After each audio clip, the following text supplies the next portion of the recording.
Hello. Today I want to talk about becoming a leader. Leadership's always been important to me, so I figured I'd go ahead and talk about it today.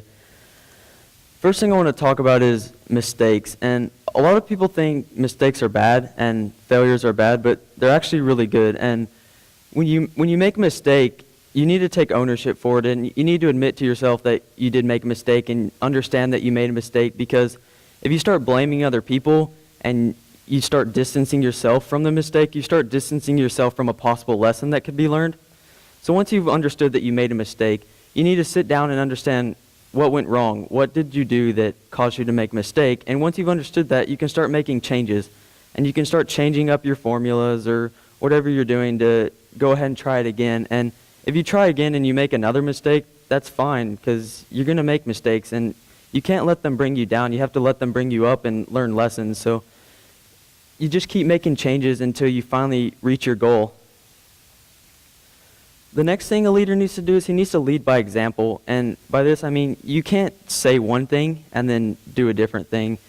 A lot of people will say, oh, don't smoke or don't do this, but then they'll go ahead and do that, and that's not being a good leader. So you need to do what you want others to do. So don't be a hypocrite. And the next thing is to be approachable. If you want people to be able to come up to you and ask you for advice and ask you for help, and if people are scared of you or if they fear you, you're probably not being a very good leader. So you want people to be able to come up to you and ask you for help and advice. And a common misconception is that people think leaders have to be people that are big CEOs of companies or a general in the army or own a company or something. And these people may be leaders, yeah, but leadership is defined by your character of who you are and what you stand for, not just the prestige of your title. The next thing is maybe the biggest thing, and it's having integrity. And integrity means not just doing the right thing when, everyone's around and when people are judging you, but doing the right thing all the time, even when people aren't watching, because that really defines a leader, whether he does the right thing all the time and not just when people are watching, because it's not always about doing things right, but instead doing the right things.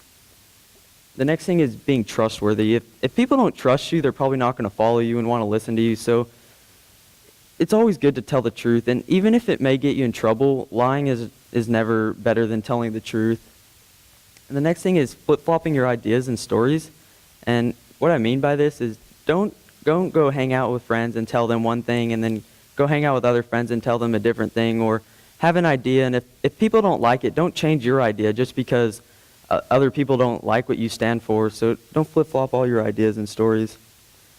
The next thing is to be different. And by different, I don't mean weird or being an outcast, but to be original and to be yourself and to have your own ideas. And it's okay to have other people's ideas and to learn from them, but you want to have your own ideas and you want to be original and not take other people's ideas and just try to be like them. And another thing is you can't be afraid to speak out for what you believe in. A leader has to have courage, and you have to be able to speak out for what you believe in. If you don't think something's right, you have to stand up to it, and a leader will have courage and he'll be able to stand up against the norm.